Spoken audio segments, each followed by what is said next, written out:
श्रीमंत बाजीराव पेशव्यांची पत्नी काशीबाई यांचं माहेरघर हे भीमा नदीच्या तीरावर चासकमान या गावी वसलेले आहे। ज्या वास्तूमध्ये त्यांचा जन्म झाला तो चासकर वाडा आजही अगदी दिमाखामध्ये तसाच उभा आहे। याच वाड्याच्या अगदी बाजूलाच भीमा नदीच्या काठावर सुंदर असे सोमेश्वराचं अगदी पुरातन असे मंदिर आहे।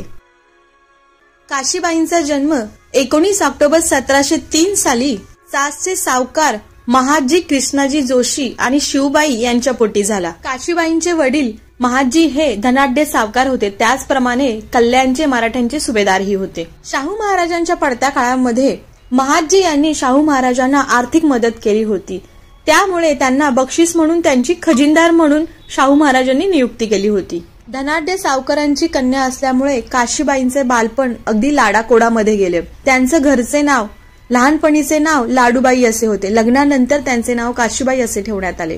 लग्नाच्या वेळी काशीबाई अवघ्या 7 ते 8 वर्षाच्या होत्या आणि बाजीराव 12-13 वर्षांचे होते।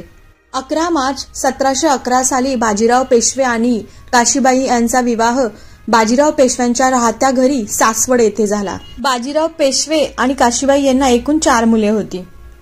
बाळाजी बाजीराव, रघुनाथ, रामचंद्र आणि जनार्दन अशी त्यांची नावे होती।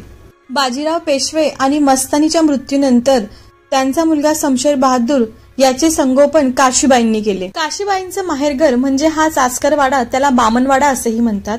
हा जवळजवळ 280 ते 300 वर्षापूर्वींचा आहे।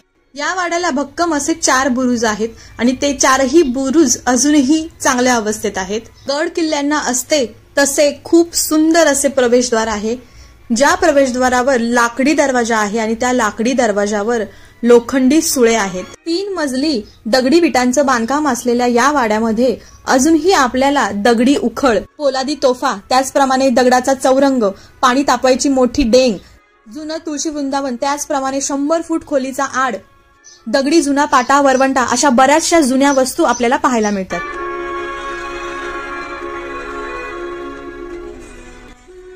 या वाड्यामध्ये 1000 वर्षापूर्वीची हत्तीची अंबारीची पितळेची मूर्ती आपल्याला पाहायला मिळते। या मूर्तीवर त्या काळच्या लिपीमध्ये काहीतरी लिहिलेलंही आहे। आतमध्ये वाड्यामधील सागवानी लाकडी खांब अजूनही सुस्थितीत आहेत।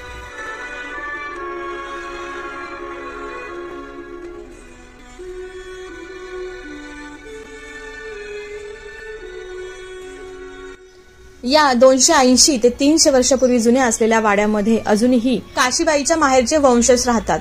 तिथे त्यांची अजूनही 12वी पिढी नांदत आहे।